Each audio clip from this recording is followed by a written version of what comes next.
Hello friends, स्वागत है आप लोगों का एक बार फिर से वर्ल्ड ऑफ फिजिक्स के यूट्यूब चैनल पर।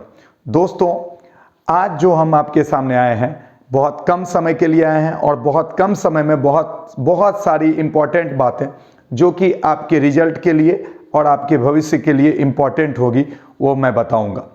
दोस्तों, मैं आपसे बताना चाह रहा हूं कि अभी 12th के एग्ज़ाम का समय चल रहा है। बहुत जल्दी आपके 12th का एग्ज़ाम आने वाला है और उसमें भी पहला एग्ज़ाम फिजिक्स का है। दोस्तों, बहुत सारे स्टूडेंट्स ऐसे होते हैं जो कि इस कोरोना की वजह से या अदरवाइज भी पूरे सिलेबस को अच्छे से पढ़ नहीं पाते हैं। बहुत सारे बच्चे पढ़ते भी हैं, तो फिर भी जब एग्ज़ाम आता है तो बच्चों के मन में एक डर उत्पन्न हो जाता है कि मैं एग्ज़ाम को कैसे पास करूंगा या कैसे अच्छे मार्क्स आएंगे। तो ये जो आपके सामने वीडियो है यह उसी चीज़ों के लिए है जिससे कि आपको एक कॉन्फिडेंस भी आएगा और आपको एक रास्ता दिखाई देगा कि कैसे पढ़ाई करें जिससे कि आपको अच्छे से अच्छा मार्क्स आए और आपका नॉलेज भी बढ़े। मेरा हमेशा से एक मोटो रहा है कि मार्क्स बहुत इम्पॉर्टेंट नहीं है, सबसे इम्पॉर्टेंट है हमारा नॉलेज। सेकेंडरी चीज होता है मार्क्स, जो दूसरों को दिखाने के लिए होता है। नॉलेज खुद के लिए होता है। मार्क्स कभी आपके काम नहीं आएगा, वो दूसरे देख करके आपकी वाहवाही जरूर कर सकते हैं, लेकिन आपके काम जो आएगा वो आएगा आपका नॉलेज। इस लेक्चर में, इस छोटे से लेक्चर में मैं आपको बहुत सारी चीजें बताने वाला हूं कि तैयारी करें कैसे। तो चलिए स्टार्ट करते हैं ज्यादा समय नहीं लेते हुए। सबसे पहला चीज कि जब आप फिजिक्स के लॉन्ग आंसर क्वेश्चन के बारे में सोचते हैं तो आपको डर लगता है, अगर तो आपको डरने की जरूरत नहीं है। मैं जो तरीका बताने वाला हूं उस तरीके पर अगर आप गौर करेंगे तो आपको बहुत आसानी से लॉन्ग आंसर क्वेश्चन समझ में भी आ जाएंगे और याद भी रह जाएंगे। तो सबसे पहला बात कि जब आप किसी भी चैप्टर के लॉन्ग आंसर पे जाएं, किसी भी चैप्टर के लॉन्ग आंसर पर जाएं, तो उससे पहला जो एक काम करें, उस चैप्टर के बेसिक फॉर्मूलाज को याद करें। उस चैप्टर के बेसिक फॉर्मूला एंड कॉन्सेप्ट, ठीक है, बेसिक फॉर्मूला और कॉन्सेप्ट, यानी इसका हिंदी लिखने की जरूरत नहीं है। बेसिक फॉर्मूला यानी कि आप एक चीज सोचें, आप क्या सिर्फ लॉन्ग आंसर क्वेश्चन बनाएंगे? नहीं, आप ऑब्जेक्टिव भी बनाएंगे, आप शॉर्ट आंसर क्वेश्चन भी बनाएंगे और आप लॉन्ग आंसर क्वेश्चन भी बनाएंगे।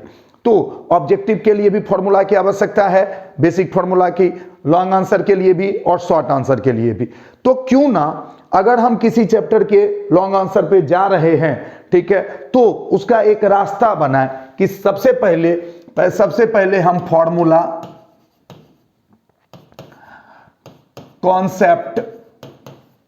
कॉन्सेप्ट होते हुए शॉर्ट आंसर और फिर लॉन्ग आंसर पर चले। ऐसा क्यों ना करें? क्योंकि जब भी आप डायरेक्ट लॉन्ग आंसर पर अटैक कीजिएगा तो पता चलेगा कि आपको चूंकि फॉर्मूला याद नहीं है, कॉन्सेप्ट याद नहीं है, तो आपको वो समझने में देरी होने लगेगी, समझना मुश्किल होगा। उससे आपका टाइम तो चला जाएगा, परंतु आप उसे अच्छे से याद नहीं रख सकते, या थोड़ी देर याद रखेंगे फिर भूल जाएंगे। पर अगर ये आपको पूरी तरह से याद हो जाए और ये दोनों आपको पूरी तरह से याद हो जाए तो आपको ये और ये याद करना बहुत ही आसान हो जाएगा। तो मेरा पहला ट्रिक, किसी भी चैप्टर, आज के बाद आप किसी भी चैप्टर के लॉन्ग आंसर क्वेश्चन पर जब भी बैठे सॉल्व करने के लिए या उसको पढ़ने के लिए, तो उस चैप्टर के बेसिक फॉर्मूला को जरूर याद रखें। एग्जाम्पल के तौर पर, अगर आप मैग्नेट का लॉन्ग आंसर क्वेश्चन पढ़ रहे हैं या बायोट-सेवर्ट लॉ से जुड़ा हुआ लॉन्ग आंसर क्वेश्चन पढ़ रहे हैं, तो आप बायोट-सेवर्ट लॉ को पहले अच्छे से समझ लें। उसका फायदा आपको ऑब्जेक्टिव में भी होगा, शॉर्ट आंसर में भी होगा और लॉन्ग आंसर में भी। एक चीज आप समझें कि सब जगह एक ही फिजिक्स है, उसी चीज से ऑब्जेक्टिव भी पूछा जा सकता है, उसी चीज से शॉर्ट आंसर भी और उसी चीज से लॉन्ग आंसर भी। बच्चों के मन में लगता है कि तीनों अलग अलग चीजें, ऐसा नहीं है। फिजिक्स है, उसी से आधारित है शॉर्ट आंसर, उसी पर आधारित है ऑब्जेक्टिव और उसी पर आधारित है लॉन्ग आंसर। तो एकदम याद से पहले बेसिक कॉन्सेप्ट और फॉर्मूला, फिर आप शॉर्ट आंसर लॉन्ग आंसर पर जाएं। इसके लिए आप सबसे पहले बेसिक टॉपिक्स का नाम लिख लें, बेसिक टॉपिक्स का नाम लिख लें उस चैप्टर या यूनिट से। अगर आपको ये पता ही नहीं चल रहा है कि वो लॉन्ग आंसर किस चैप्टर का है, फिर तो गलत बात है। आपको पहले पता चलना चाहिए कि वो लॉन्ग आंसर किस चैप्टर से है, उसके लिए किस किस बेसिक चीजों की जरूरत है। मैं बार बार बोल रहा हूं, अगर आपको लग रहा होगा कि इसमें समय ज्यादा लगेगा तो ये एकदम गलत बात है, क्योंकि अगर आप उसके फॉर्मूला पढ़ेंगे तो आपको ऑब्जेक्टिव और शॉर्ट आंसर का भी तैयारी होगा। आप सोचिए, आप ऑब्जेक्टिव के लिए अलग से फॉर्मूला पढ़िएगा, लॉन्ग आंसर के लिए अलग से, ये तो आप अपना ही समय बर्बाद करेंगे। ठीक है, तो बेसिक टॉपिक्स का नाम लिख लें और उसके फॉर्मूला और कॉन्सेप्ट को एक बार अच्छी तरीके से समझ लें, फिर आप कहां जाएं, लॉन्ग आंसर पे। ये हुआ आपके लॉन्ग आंसर का तरीका। ठीक है, अब लॉन्ग आंसर को मैंने दो भागों में बांटा हुआ है। एकदम ध्यान से सुने दोस्तों, ज्यादा मैं समय नहीं लूंगा। लॉन्ग आंसर को दो भागों में बांटा हुआ है। अगर आप पूरे सिलेबस को गौर से देखें तो मोस्ट ऑफ द टाइम दो तरह के लॉन्ग आंसर क्वेश्चंस आते हैं। एकदम ध्यान से सुनिए, दो तरह के, एक आते हैं डेरिवेशन, एक आते हैं डेरिवेशन, ठीक है, और दूसरे आते हैं आपके डिवाइस, इंस्ट्रूमेंट, ठीक है, ईटीसी।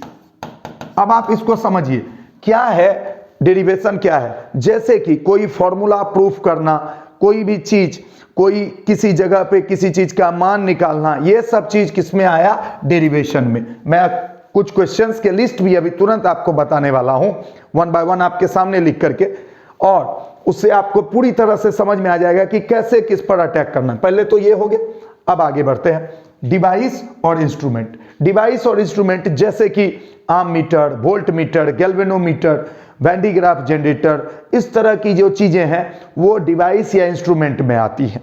ठीक है, और डेरिवेशन में आपका ऑप्टिक्स में डेरिवेशन है, इलेक्ट्रोस्टैटिक्स में डेरिवेशन है, वो सब मैं लिखूंगा अभी आपके सामने। तो आप उसको दो तरीके से बांट लीजिए, और दोनों के तैयारी करने का तरीका अलग अलग है, दोनों के तैयारी करने का तरीका अलग अलग है। तो मैं जल्दी से आपको कुछ डेरिवेशंस और कुछ डिवाइसेस के एग्जाम्पल देने वाला हूं, और उसे आप ध्यान से सुने। ठीक है, ध्यान से सुने और देखें, और इससे आप ये जितने भी चीजें मैं लिखूंगा ये बहुत इंपॉर्टेंट लिखूंगा। ठीक है,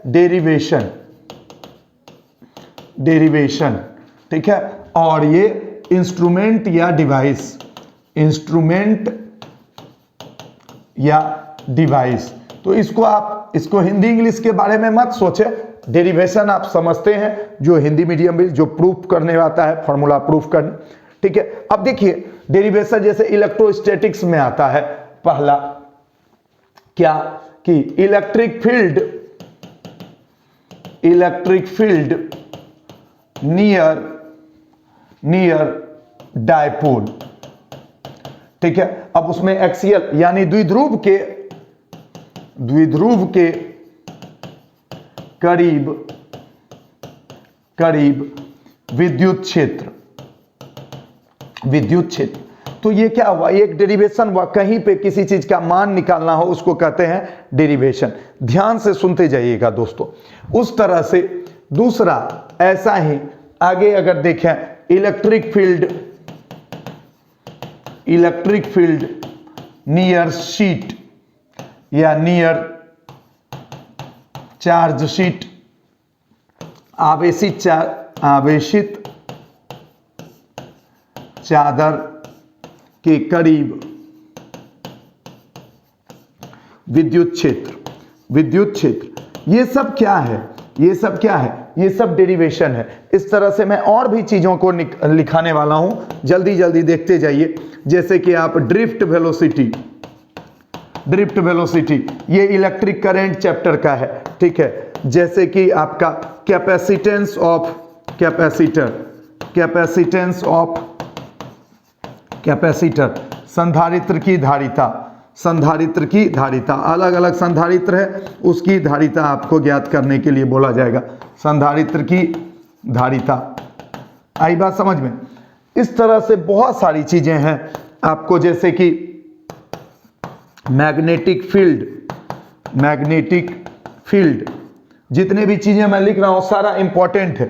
at an axial point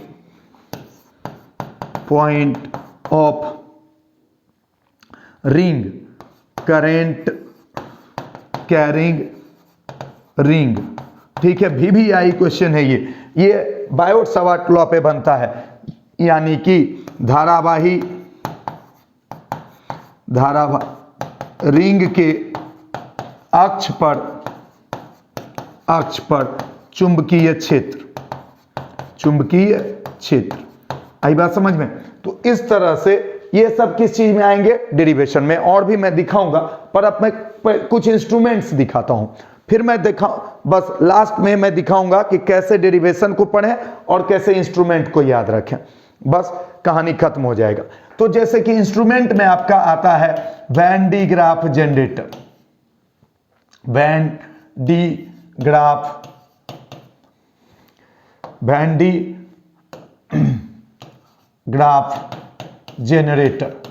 generator. तो ये क्या हुआ, इंस्ट्रूमेंट हुआ। ये क्या हुआ, इंस्ट्रूमेंट हुआ। एकदम ध्यान से सुनते जाइएगा। आगे आपका आया गैल्वेनोमीटर, मूविंग कॉइल गैल्वेनोमीटर। मैं शॉर्ट में लिखते जा रहा हूं, सारा इंपॉर्टेंट है, ठीक है। उसके बाद आगे आपका आया एसी जनरेटर, ठीक है। उसके बाद आपका आगे आया ट्रांसफॉर्मर, ठीक है। इस तरह से आगे आया आमीटर, वोल्टमीटर, पोटेंशियोमीटर, विभव मापी। ये सब किस चीज में आए, इंस्ट्रूमेंट या डिवाइसेस में। इंस्ट्रूमेंट किसी चीज से मेजरमेंट और ये सब चीज के काम आता है, डिवाइस से हम कोई चीज उत्पन्न करते हैं, कोई नया चीज बनाते हैं। तो ये सब किस चीज में आया, इंस्ट्रूमेंट और डिवाइसेस में। अभी मैं आगे आऊंगा, ऑप्टिक्स में भी कुछ डेरिवेशन है, कुछ इंस्ट्रूमेंट और डिवाइसेस है। ये ऑप्टिक्स से पहले का है, क्लियर। अब मैं आपको समझाने वाला हूं कि कैसे इसकी तैयारी की जाए, ठीक है। ध्यान से देखिए, जब आप डेरिवेशन कर रहे होते हैं, डेरिवेशन, ध्यान से सुनिए, डेरिवेशन में क्या क्या रहता है। डेरिवेशन में सबसे पहला चीज जो रहता है वो आप लैंग्वेज लिखते हैं।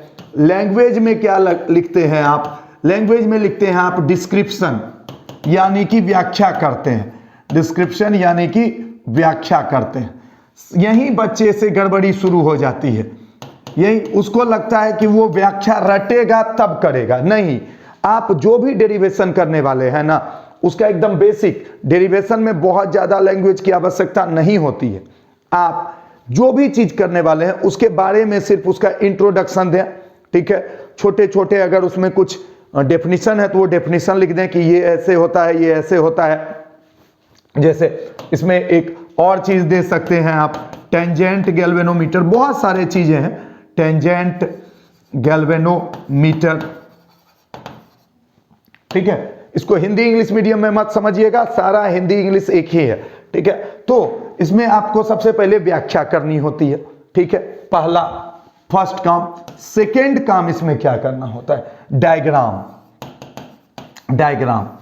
आप समझिए, जब भी आप कोई चीज का डेरिवेशन कर रहे होते हैं, चाहे ऑप्टिक्स का या इलेक्ट्रोस्टैटिक्स का, तो पहले आप लिखते हैं, जैसे कि डायपोल के बारे में, तो आप डायपोल क्या होता है, चार्ज क्या है, कहां निकालना है, क्या करना है। व्याख्या में आपको क्या करना है, हम कर क्या रहे हैं, किसको लेकर क्या कर रहे हैं। मेरी बातों को याद रखना दोस्त, क्योंकि 10 मिनट में सारे लॉन्ग आंसर क्वेश्चन होना संभव नहीं है, लेकिन उसके लिए माइंड सेट तैयार होना जरूरी है।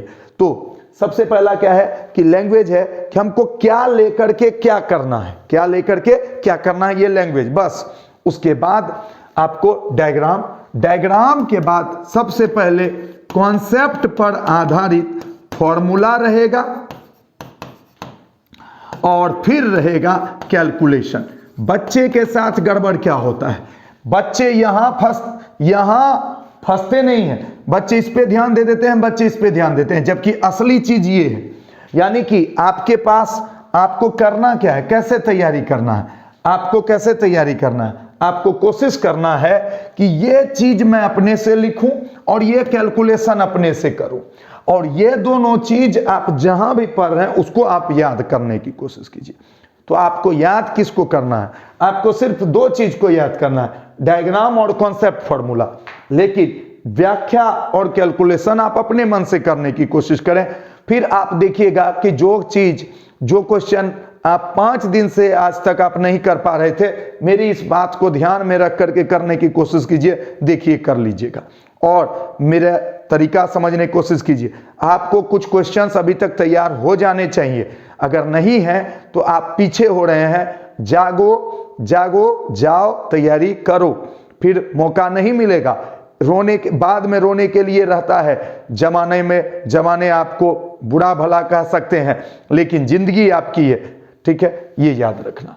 अब ये हुआ डेरिवेशन। अब हम इंस्ट्रूमेंट के बारे में समझाते हैं, बहुत आसानी से आपको समझ में आएगा। इंस्ट्रूमेंट या डिवाइस उपकरण या यंत्र, ठीक है। तो यहां ध्यान से सुनिएगा। सबसे पहला चीज जो इसमें आपको करना है वो लिखना है आपको इंट्रोडक्शन।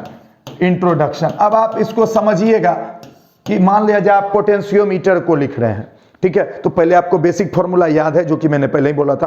अब आपको लिखना है कि ये करता क्या है, पोटेंशियोमीटर किस काम आता है, वही होता है उसका इंट्रोडक्शन। मतलब वो चीज क्या है उसके बारे में जो 2-4 लाइन आप जानते हैं वो लिख दीजिए, उसको कहते हैं इंट्रोडक्शन।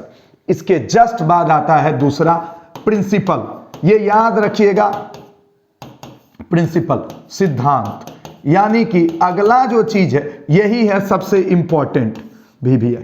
वह जो इंस्ट्रूमेंट आप बता रहे हैं वो किस सिद्धांत पर कार्य करेगा, आपको वो सिद्धांत बताना होगा। आई बात समझ में? आपको क्या बताना हो, सिद्धांत। तो जैसे कि मान लिया जाए आप AC जनरेटर पे काम कर रहे हैं, तो AC जनरेटर क्या है, एक ऐसा डिवाइस है जो कि प्रत्यावर्ती विद्युत धारा उत्पन्न करता है। हो गया, किस सिद्धांत पर काम करता है, तो ये फैराडे के इलेक्ट्रोमैग्नेटिक इंडक्शन यानी विद्युत चुंबकीय प्रेरण के सिद्धांत पर कार्य करता है। तीसरा चीज है इसका कंस्ट्रक्शन, बनावट, कंस्ट्रक्ट, ये सब में काम आएगा। जितना भी मैं आपको दे रहा हूं ना, ये टोटल में एक ही चीज, इसीलिए मैं बोला कि आज थोड़ी देर का क्लास आपके सोच को बदल देगा। तो कंस्ट्रक्शन यानी कि बनावट। तो सबसे पहले तो आप आज के बाद जो भी क्वेश्चन बैठेंगे उसके बारे में सोचेंगे, ये डेरिवेशन है कि इंस्ट्रूमेंट है, डेरिवेशन है कि इंस्ट्रूमेंट, ठीक है, कंस्ट्रक्शन और बनावट, ठीक है। तो इसका है। अब इसमें आपको सबसे इंपॉर्टेंट चीज है फिर से डायग्राम। आप डायग्राम बनाएं और उसी डायग्राम की व्याख्या करें, यानी कि आपको याद क्या करना है, याद आपको डायग्राम करना है, व्याख्या नहीं याद करना है। बच्चा गलती कहां करता है, बच्चा डायग्राम नहीं याद करता है, व्याख्या याद करने की कोशिश करता है, क्योंकि उसको लगता है लैंग्वेज है, पढ़ लेंगे याद हो जाएगा। लेकिन आपको याद क्या करना है, डायग्राम। व्याख्या याद नहीं करना, व्याख्या अपने से करना है। चौथा, अब अगर उसको डायग्राम आप समझ गए हैं, फिर उसका वर्किंग, वो कैसे काम करता है, वर्किंग यानी कि कार्य विधि, ठीक है। और पांचवा, जब एक बार आप उसका कार्य विधि लिख दिए तो अगर जरूरत है तो उसमें आपको लिखना है कैलकुलेशन, ठीक है। यानी कि जो भी चीज अगर आप उस इंस्ट्रूमेंट की सहायता से अगर आप करंट नापते हैं तो करंट का जो नापते हैं क्या फॉर्मूला आता है, अगर आप AC जनरेटर बना रहे हैं तो उससे जो EMF उत्पन्न होता है उसका क्या फॉर्मूला आता है, फाइनल फॉर्मूला आता है, कैलकुलेशन। इसमें 5 चीज है। इसमें देखिए, इसमेम क्या चीज है, व्याख्या, डायग्राम, कॉन्सेप्ट, फॉर्मूला, कैलकुलेशन। 1 2 3 4, इसको टुकड़े में बांट के देखिए कि हमें इस लॉन्ग आंसर में हम कहां फंसते हैं। क्या हम व्याख्या में फंसते हैं, क्या हम डायग्राम में फंसते हैं। जहां आप फंसते हैं उस पर ज्यादा जोर दीजिए। जब एक बार ईमानदारी से यह बात करेंगे आपको जरूर आ जाएगा। अब मैं ऑप्टिक्स के कुछ क्वेश्चंस का बस 2 मिनट में आपको बता देता हूं। डेरिवेशन जो इंपॉर्टेंट है वो है आपका ये वाला, μ2/v - μ1/u = μ2 - μ1/r। उसके बाद है आपका लेंस मेकर फॉर्मूला, ठीक है, जिसको आप कहते हैं लेंस निर्माता सूत्र, ठीक है। तीसरा जो है आपका वो है कॉम्बिनेशन ऑफ लेंस यानी लेंसों का संयोजन, ठीक है। और चौथा जो है वो है prism,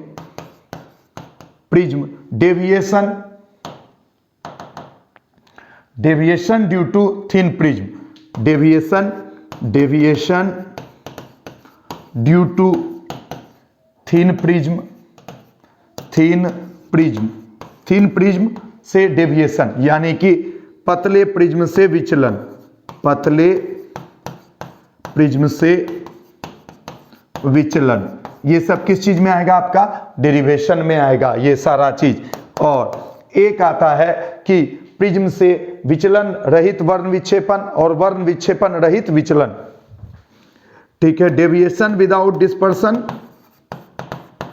deviation without dispersion and dispersion without deviation, dispersion without deviation, ठीक है। तो इस तरह से आप इसको कर सकते हैं, ये रे ऑप्टिक्स के सारे हुए, ठीक है। उसी तरह इसमें ये हुआ डेरिवेशन आपका, डेरिवेशन, और इसी तरह आपके इक्विपमेंट जो है, इक्विपमेंट जो है उसमें से आपका आएगा, इक्विपमेंट नहीं कह सकते हैं, यंत्र कह सकते हैं, यानी कि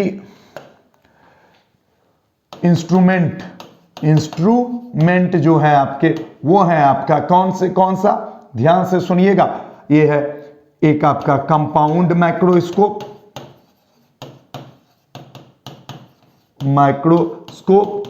ठीक है, संयुक्त सूक्ष्मदर्शी, और एस्ट्रोनॉमिकल टेलीस्कोप। जो ज्यादा इंपॉर्टेंट है उसी के बारे में हम लिख रहे हैं, एस्ट्रोनॉमिकल टेलीस्कोप, इस तरह से है। और वेव ऑप्टिक्स में दो चीज है जो कि बहुत इंपॉर्टेंट है, उसमें है एक हाइगेन प्रिंसिपल पे आधारित रिफ्लेक्शन और रिफ्लेक्शन, हाइगेन प्रिंसिपल पर आधारित रिफ्लेक्शन एंड रिफ्रैक्शन, ठीक है। और दूसरा YDSE, young double slit experiment. तो दोस्तों आप तरीका समझें कौन क्या है, इसको आप पहले सेपरेट करें और उसको पॉइंट्स में बांट दें, और फिर उसके हिसाब से डिसीजन लें कि कौन चीज आपको ज्यादा फोकस करना है। तो दोस्तों आई होप आपको ये काम देगा, आपके काम आएगा, आपका रिजल्ट अच्छा होगा। ऑल द बेस्ट दोस्तों। और जिन भी बच्चों को आगे का चीज देखना है, तो मैं हर शाम ऑब्जेक्टिव रात 8 बजे ऑब्जेक्टिव या शॉर्ट आंसर या लॉन्ग आंसर क्वेश्चन लेकर लगातार आ रहा हूं। क्रैश कोर्स हो रहा है फिजिक्स का, और जो भी चीज आपको जिस भी डेरिवेशन में दिक्कत हो आप मेरे चैनल पर देख सकते हैं। लगभग सारे डेरिवेशन आपको एक्सप्लेन्ड वे में मिल जाएंगे। धन्यवाद, bye bye, all the best.